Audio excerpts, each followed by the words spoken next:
नदीच्या काठावर बसलेलं नागपूर हे विविध दृष्टीनं महत्त्वाचं शहर आहे. नागपूर हे भारताच्या शब्दशः केंद्रस्थानी, राजकारणाच्या केंद्रस्थानी तर ते होतच, आणि गेल्या 10 वर्षापासून या मतदारसंघाचं स्थान आणखी उंचावलं. 13 मार्च रोजी भाजपनं लोकसभा उमेदवारांची यादी जाहीर केली. या यादीत नितीन गडकरींचं नाव आहे. नितीन गडकरींना नागपुरातून उमेदवारी जाहीर करण्यात आली.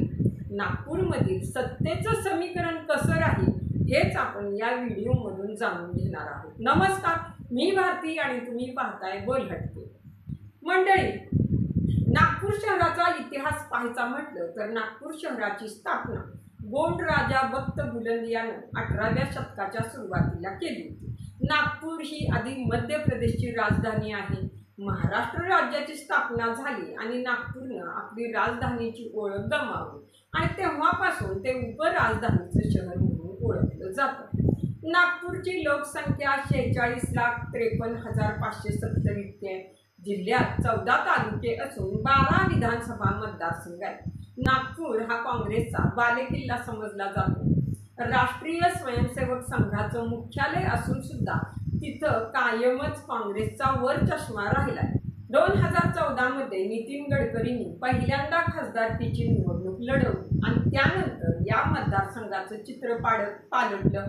2014 मध्ये 5,86,857 मतं आणि 2019 मध्ये 6,57,624 इतकी मतं गडकरींनी दणदणीत विजय मिळवला होता. पण यावेळी ते विजयी घोडदौड कायम राखू शकतील का हे पाहणं सुद्धा महत्त्वाचं ठरणार आहे. आता नागपुरात ओबीसी, एमसी आणि मुस्लिम मतदारांचं वर्चस्व आहे. तेली, कुणबी समाज इथं मोठ्या प्रमाणात आहे. 1951 मध्ये अस्तित्वात आलेल्या या मतदारसंघात अनुसयाबाई पहिल्यांदा खासदार झाल्या. 1962 मध्ये माधव श्रीहरी अने यांनी अपक्ष उमेदवार म्हणून निवडणूक लढवली आणि ते विजयी झाले. 1967 मध्ये पुन्हा काँग्रेसनं या जागेवर विजय मिळवला. तेव्हा वेगवेगळ्या विदर्भाच्या चळवळीनं जोर धरला होता आणि काँग्रेस पुन्हा सत्तेच्या बाहेर गेली. 1971 मध्ये विदर्भवादी नेते जागवंतराव धोटे यांनी विजय मिळवला. 1977 मध्ये ते पराभूत झाले आणि 1980 मध्ये त्यांनी पुन्हा विजय मिळवला. या जागेवर आतापर्यंत काँग्रेसनं 12 वेळा विजय मिळवलाय, तर संघाचं मुख्यालय असून सुद्धा भाजपनं 4 वेळा विजय मिळवला आहे.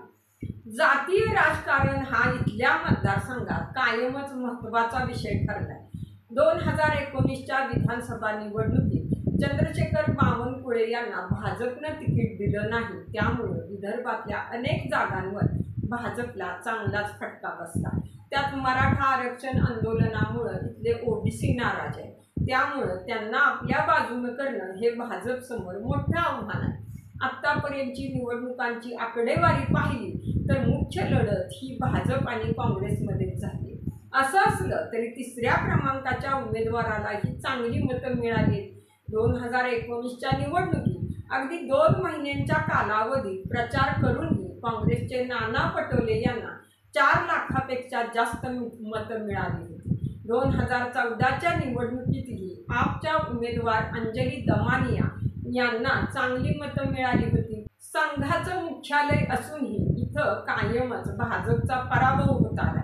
आधीच्या काळात भाजपचे उमेदवार पराभूत व्हायलाच निवडणूक लढायचे अशी बंधता सुद्धा होती. नागपुरात गडकरी विरुद्ध विकास ठाकरे अशी लढत यावेळी होणार आहे. नागपुरातून काँग्रेसनं विकास ठाकरे यांना नितीन गडकरी यांच्या विरोधात उतरवून लढत एकतर्फी होणार नाही हे स्पष्ट केलं. विकास ठाकरे हे स्थानिक नेते असून त्यांनी देवेंद्र फडणवीस यांच्या विरोधात 2 वेळा लढत दिली. एकदा नागपूर महापालिका निवडणुकीत 2009 मध्ये दक्षिण पश्चिम नागपूर विधानसभा मतदारसंघातून फडणवीस विरुद्ध ठाकरे असा सामना झाला होता. यात ठाकरेंचा पराभव झाला. महापालिका आणि विधानसभा अशा 8 वेळा निवडणुकीच्या रिंगणात उतरलेल्या नेत्याला काँग्रेसनं 9व्यांदा संधी दिली. कोण आहेत विकास ठाकरे? नितीन गडकरींच्या विरोधात उभे असलेले स्थानिक नेते आणि नागपूर शहर काँग्रेसचे अध्यक्ष विकास ठाकरे यांच्या नावावर शिक्कामोर्तब झाले. विकास ठाकरे नागपूर पश्चिम विधानसभा विधानसभा मतदारसंघाचे आमदार असून ते कुणबी आहेत.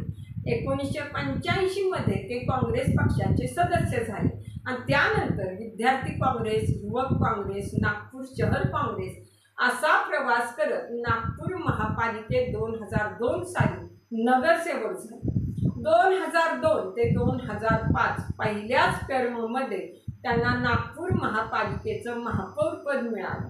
2010 मध्ये नागपूर महापालिकेत भाजपच्या सरकारमध्ये त्यांनी विरोधी पक्षनेता म्हणूनही काम केले. 2014 पासून नागपूर शहर काँग्रेसचे ते अध्यक्ष आहेत. 2019 मध्ये ते पहिल्यांदाच आमदार झाले आणि आता थेट त्यांना खासदारकीचं तिकीट मिळाले. काँग्रेसनं विकास ठाकरेंना उमेदवारी का दिली तर 2019ची निवडणूक पाहिली तर भंडारा गोंदियातून नाना पटोलेंनी गडकरींविरोधात लढत दिली होती. नाना पटोले नागपुरातले नेते नव्हते तरी सुद्धा त्यांनी गडकरींचं लीड कमी केलं होतं. 5 वर्षात आता बरीच समीकरणं बदलली आहेत. मध्यंतरी ओबीसी विरुद्ध मराठा आरक्षणाचा वाद पाहायला मिळाला. नोंदी सापडलेल्या मराठ्यांना ओबीसी सर्टिफिकेट देण्याचा निर्णय सरकारने घेतला. त्या विरोधात नागपुरातला ओबीसी समाज एकवटला. भाजपच्या बाजूने असलेल्या ओबीसी समाजाची मतं आपल्या बाजूने वळवण्यासाठी काँग्रेस ओबीसी चेहऱ्याच्या शोधात होता.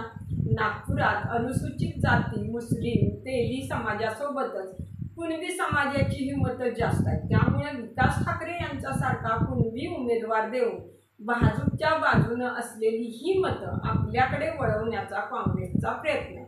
नितीन गडकरी विरुद्ध विकास ठाकरे कशी असणार आहे ही लढत?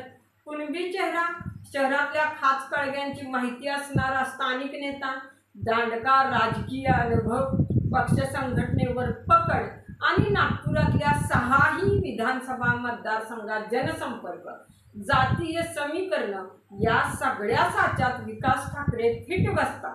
ही काँग्रेसची जमेची बाजू आहे. पण दुसरीकडे नागपुरातल्या जातीय समीकरणात फिट बसत नसतानाही सलग 2 टर्म खासदार राहिलेल्या नितीन गडकरींचं तगडं आव्हान विकास ठाकरेंच्या समोर आहे.